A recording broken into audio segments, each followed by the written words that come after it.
ada yang masuk ke opdis gitu. Jangan sampai itu menguap gitu saja. Anggota dewan yang di kabupaten itu nanti ada dapil-dapil loh. Iya, sekian dapil kecamatan, berapa? dapilnya siapa, ambil itu untuk kelompok-kelompok disabilitas yang ada di tingkatan desa. Kalau kita nggak diundang, ya kita harus proaktif. Mangkat. Mungkin kita akan mendekatkan ke dewan. Kita mendekatkan ke dewan. Seperti itu, apakah kita harus mengenal dulu dewan itu masuk di visi berapa? Kalau kita mendekati dewan, maka bagaimana cara kita mengenali anggota dewan? Nah, ini penting loh, Penting. Kalau mau mengenali anggota dewan yang ada di sini, kita harus melihat dua hal. Yang harus kita lihat, satu, dia komisinya komisi apa? Oh, iya. Jangan komisi 10% ya. Dimas. Apa? 10% komisi 10%. 10%, komisi 10%, komisi untuk pajak. Pakai bantuan 10%. Komisi biasanya ada komisi A, B, C, D atau komisi 1, 2, 3 tergantung wilayahnya itu boleh. Ya, kayak gitu. Itu sendiri-sendiri di masing-masing wilayah. Di DIY itu kalau di ini komisi provinsi A, B, C gitu. Tapi ada juga yang pakai komisi 1, 2, 3. Ini tergantung dari tatipnya dewan. Nah, terlihat juga dari dapil mana dia berasal. Iya. Nah, dia nanti sekarang itu pinter dengan poker ini, komisi ini jadi tidak berlaku karena semuanya komisi A, B, C, D, E, F, komisi A, B, C, D, E, komisi 1 sampai 8 itu biasanya minta juga ke PU. Jadi semua anggota dewan punya akses ke Dinas Pekerjaan Umum. Untuk apa? Supaya semua anggota dewan bisa bangun jalan di wilayahnya. Yang pertanggungjawabannya nanti ke PU, tapi yang menawarkan kepada masyarakat itu adalah anggota dewan sesuai dengan dapil. Jadi makanya kadang-kadang kan ngancam. Sekarang ini musim ngancam. Jadi anggota dewan, kalau misalnya Anda besok nggak milih saya, ya saya nggak bangunkan di sini, cukup sekali ini saja saya ngasih. Besok saya akan pindah ke tempat lain. Biasanya kan ngancam-ngancam ini. Ini sudah mulai. Nah, maka kenali komisinya, kenali dari dapil mana dia berasal. Itu yang anggota dewan. Tapi kalau kepala daerah kan memang seluruh wilayah ini 1 atau 2 orang yang menguasai. Nah, sampai di sini ada pertanyaan lagi? Bu, tadi Bu, yang masalah ngancem-ngancem itu Bu. Kalau satu wilayah, satu DPR di dapil itu tadi kalau tidak jadi tidak bangun, terus akhirnya yang bertanggung jawab untuk kerusakan atau semacam fasilitas yang rusak itu siapa Bu nanti Bu? Pemerintah? Oke, kalau ini cara lain, kalau di dapil itu kita tidak bisa meminta kepada anggota dewan di mana dia berasal, maka kita mintanya ya ke pemerintah melalui musrenbang. Kan ada cara loh, melalui musrenbang ini. Selamat datang Mas Bisbahul, Pak Guru, Pak dosen. Pak Guru, wakil semula. Jadi kita sedang mendiskusikan sistem perencanaan. Ada politis, ada top down bottom up, ada teknokratis, dan ada partisipatif. Mas Bisbahul, kami bikin kotak menjadi 4 bagian. Jadi yang politis ini dari proses perencanaan berasal dari visi misi kepala daerah, lalu berasal dari rencana kerja dewan sesuai dengan dapilnya dalam bentuk pokir, pokok-pokok pikiran anggota dewan. Kemudian ini yang itu. Kalau kemiskinannya banyak terjadi di satu wilayah, ya maka dia harus menganggarkan kemiskinan di wilayah itu. Kemiskinan tertinggi ada di mana? Oh, di Jawa Tengah. Maka pemerintah pusat akan mendrop dana untuk Jawa Tengah. Risiko bencana yang tinggi ada di mana? Di sekitar wilayah Merapi, Boyolali dan sekitarnya. Maka anggaran dari BPBD didorong ke sana untuk membentuk wilayah-wilayah tangguh bencana atau desa-desa tangguh bencana. Itu contoh yang teknokratis. ya dia nggak usah mengajukan atau nanti diajukan bersamaan dengan musyawarah biasanya kan keluar tuh di musyawarah perencanaan. Dan terakhir ada yang partisipatif. Ini yang seringkali tidak dipikirkan oleh demokratis, tidak dipikirkan oleh politis. Maka masyarakat memang punya rancangan sendiri. Ini harus berebut di sini. Musyawarah. Tadi pertanyaannya? Tanggung jawab siapa apabila satu wilayah? Tanggung jawab siapa apabila satu wilayah jalannya rusak, ternyata nggak dibangun oleh dewan, maka masyarakat bisa mengajukan di mana? Kalau ini kan masyarakat ada di sini, masyarakat mengajukan kemana? Kalau di sini tidak ada zong, maka masyarakat bisa mengajukan di sini itu di politis itu zong, tidak tembus, maka dia mengajukan ke teknokratis. Gitu.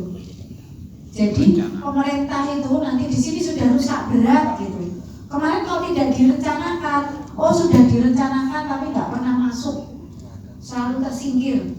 Nah maka dari perencanaan ini bisa dilihat lagi. Nanti secara teknokratis pemerintah akan mempertimbangkan. Begitu jalannya jelek seperti Lampung Utara atau Lampung Tengah, nah, bukan pemerintah pusat yang tiba-tiba masuk, keliru itu. Kalau jalan antar kota, antar provinsi, akap itu tanggung jawabnya pemerintah pusat. Tapi kalau seperti misalnya jalan Solo yang dari Jogja sampai ke Solo, Jalan provinsi. Itu jalan negara antar kota, antar provinsi. Itu Jalan jalannya nasional. pemerintah pusat. Jalan nasional. Jalan nasional kan antara Jogja ke ini toh. Dan Jogja ke Persisnya kan ada Bu, kalau dicat markanya kuning itu jalan negara. Kalau yang putih itu biasanya markanya putih daerah. jalan provinsi. Provinsi. Terus markanya apalagi jalan kabupaten. Yang Itu kan ada jalan nasional, jalan provinsi, jalan itu. Jalan kabupaten itu ada. Kalau dia menghubungkan antar Provinsi. provinsi itu jalan negara. Antar kabupaten itu jalannya provinsi. Itu misalnya yang menghubungkan antara kabupaten Boyolali dengan Sragen itu ya jalan provinsi. Jadi saya sering menelusuri jalan-jalan, nggak tahu ini pemerintah ini PR-nya ya. Kalau masuk ke Jawa Timur mulai di daerah Pacitan gitu, dari Wonogiri itu gunjal-gunjal gitu, Pacitan itu mulai halus. Halus. Pak SBY. Pak SBY. Tanya Bu, terutama untuk musim banjir itu dana desa. Itu apakah terpacu dalam dana desa itu ada bunyinya dalam aturan itu dana desa itu apakah berapa persen untuk kegiatan pemihaan disabilitas? Mungkin kan yang saya pahami itu kan dana desa itu ada bunyinya untuk dana itu untuk PRB itu berapa persen itu terbunyi seperti itu terbunyi untuk disabilitas atau renta itu apakah terbunyi berapa persen? Mungkin seperti itu. Persentase yang ada hanya di dalam Undang-Undang Sisdiknas 20% Sistem Pendidikan Nasional. Maka anggaran memang harus tersedia itu 20%. Jadi di sini negara itu, di sini itu negara. Ini adalah gambar mahasiswa, gambar yang lain ini antara relasi antara warga dengan negara. Semua warga tadi sudah membayar pajak. Semua yang ada di sini membayar pajak kecuali Mas Misbah. Jadi ada pajak rokok, ada pajak PBB, ada apa lagi dari PPN, PPH, semuanya sudah bayar. Nah, dari sana maka warga sudah membayar ke negara, negara harus memenuhi hak. Salah satunya itu tadi di dalam Undang-Undang Sisdiknas, Sistem Pendidikan Nasional harus ada 20% anggaran. Di Undang-Undang Kesehatan itu harus ada 15%. Nah, hal-hal seperti itu yang harus ditunaikan negara. Negara tidak boleh abai. Sehingga uang rakyat itu bisa tersalurkan ke sini.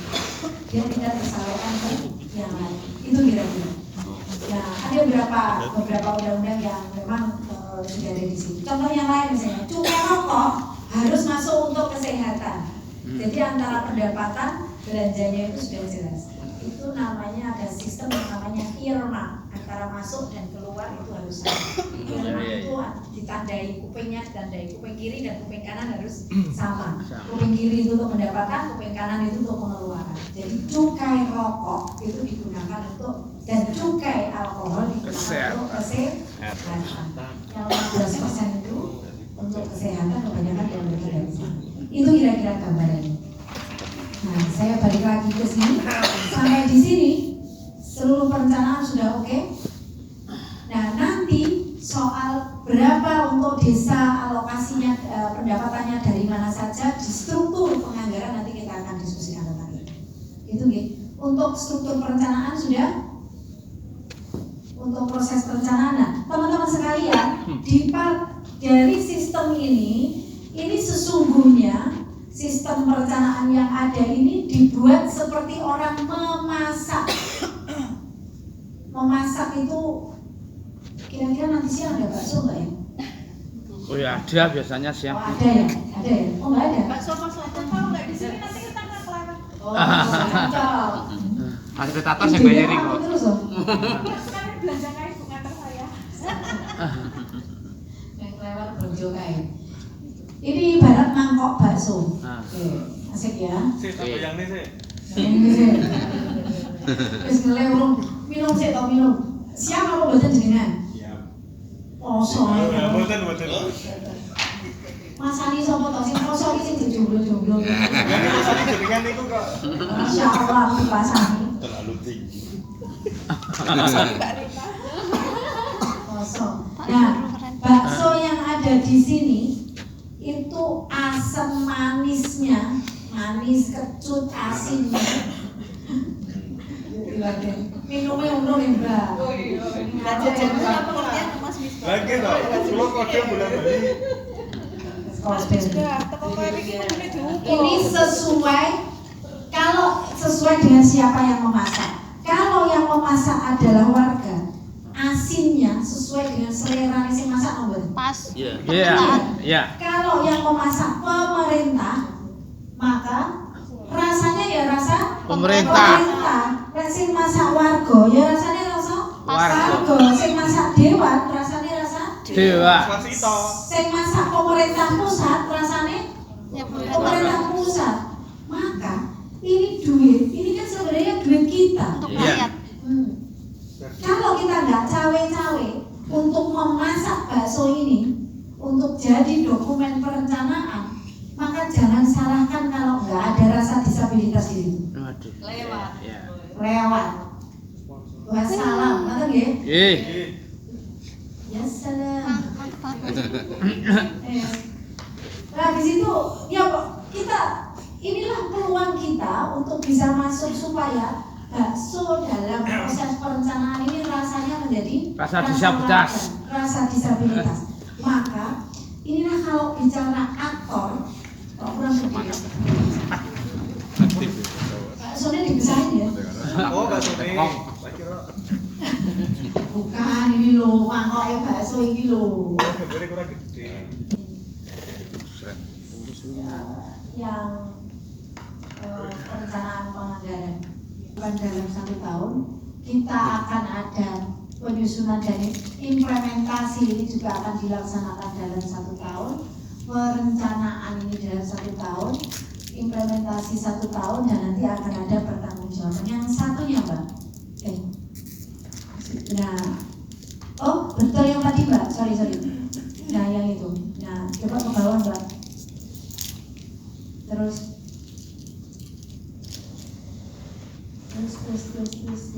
ada tanggal-tanggalnya itu, terus mbak.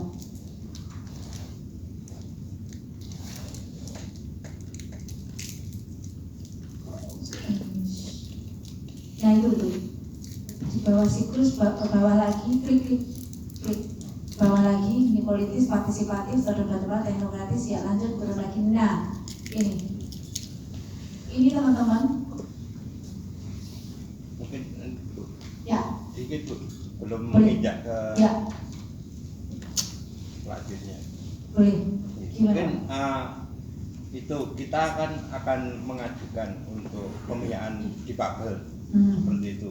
Mungkin kita kadang teledor maupun untuk persiapan kita yang di lapangan lah mungkin bayangan kita Bawahnya, tidak semudah apa yang kita bayangkan waktu di Ya. lapangan. Ya. Seperti itu. Trik-trik apa yang kita harus persiapkan sebelum kita mengajukan? Mendekat dengan teman-teman. Dari situ maka alokasi anggaran untuk teman-teman itu dipastikan diusulkan oleh si orang yang memang kita pilih itu. Suara teman-teman jangan digadekan. Termasuk sebenarnya kemarin pemilihan DPD. DPD itu kan pusat ya.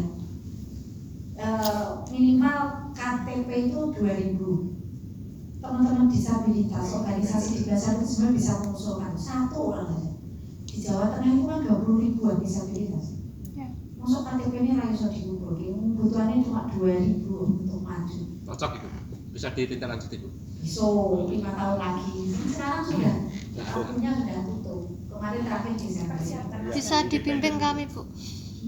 Harus itu. Maksudnya teman-teman ini kan udah hidup. Ya. Teman-teman di Jawa Tengah, organisasi disabilitas itu mengumpulkan KTP 2000 itu lebih mudah daripada kita menyerahkan diri kita ke orang lain yang kita nggak tahu siapa dia, nggak bisa memperjuangkan kita. Ya. Maka ya wakil disabilitas memang harus ada. Jenengan kan, Bu? Oh, Mbak. Enggak apa-apa, Bu. Kalau anu kita dukung, Bu. Dukung bagi, Bu. Tapi yang Mungkin jelas nggak jadi anggota awet dhewe ra dilatih menang. Oh, enggak apa-apa. Ada anak waktu pelatihnya untuk dari melatih, Bu. saking anu, Bu. Tak dukung tenang, Bu. Kali lari parah nih butuh. Jawa Tengah itu ada calonnya sendiri. Jenengan Jogja ini, Bu. Jogja. Oh, nggak betul sios. Beda kita beda. Beda. Jadi Jawa Tengah ada calonnya sendiri. Mungkin per kabupaten ngasih data berapa KTP bisa toh? Bisa. 35. Minimal 5 kabupaten. Kalau di sini minimal 5 kabupaten kalau nggak salah. Iya. Di Jogja minimal 3 kabupaten.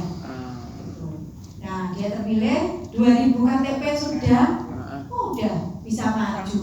Iya. Tinggal nanti bisa di seluruh KTP ODIS dan disabilitas dan keluarganya serahkan ke perwakilan itu. Iya. Dengan jaminan dia di pemerintah pusat nanti sebagai DPD dia akan menyuarakan kelompok Disabilitas hebat.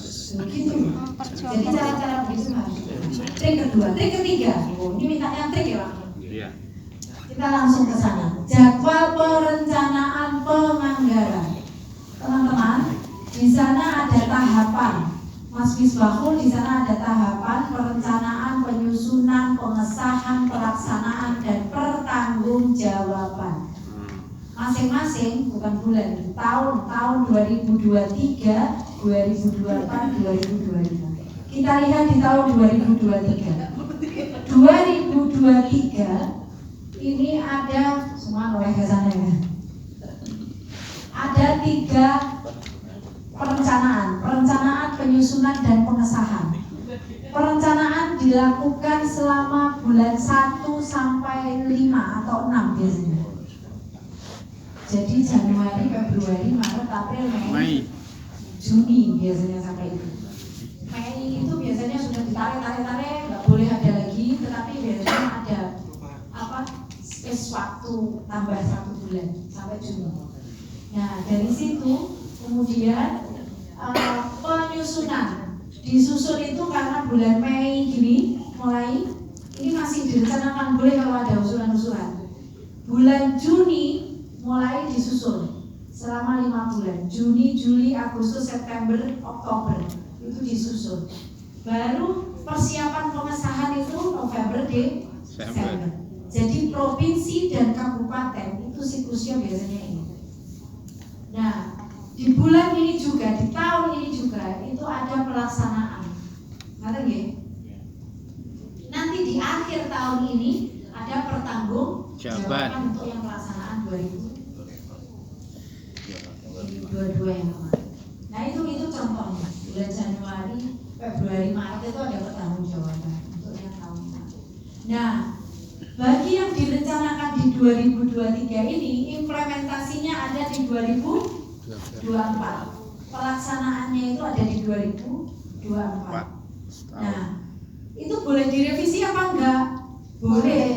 Nah, ketika ada kejadian tadi, ada inflasi, ada gunung meletus, ada bencana alam yang menyebabkan itu kita tidak bisa apa-apa, ada resesi. Nah, dari sana atau pendapatan dan belanja itu nanti jauh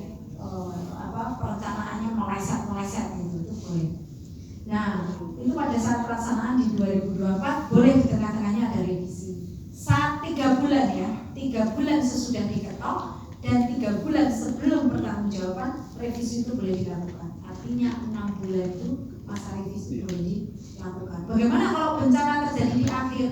Itu pengecualian. Bencana terjadi di Oktober dulu pada saat Merapi yang wilayah selatan itu Jogja Jateng itu gempa itu dulu ya di akhir-akhir ini perubahan dilakukan, boleh itu dilakukan. Jadi ada beberapa pengecualian. Nah, tahun 2024 nanti pertanggungjawaban 2024 itu di tahun 2025. Jadi teman-teman, kalau ada hak-hak disabilitas yang sudah direncanakan, sudah masuk dalam dokumen, tapi tidak diimplementasikan, maka kita siap-siap di bulan apa untuk meminta pertanggungjawaban? 2025. Januari, Februari, Maret. Kurang lebih itu. Kira-kira begitu siklusnya, sehingga kita sesungguhnya punya hak untuk terlibat di siklus ini, untuk terlibat di perencanaan kita punya hak, terlibat di implementasi punya hak, terlibat di pertanggungjawaban kita punya hak. Dokumennya apa? Rahasia negara? Enggak.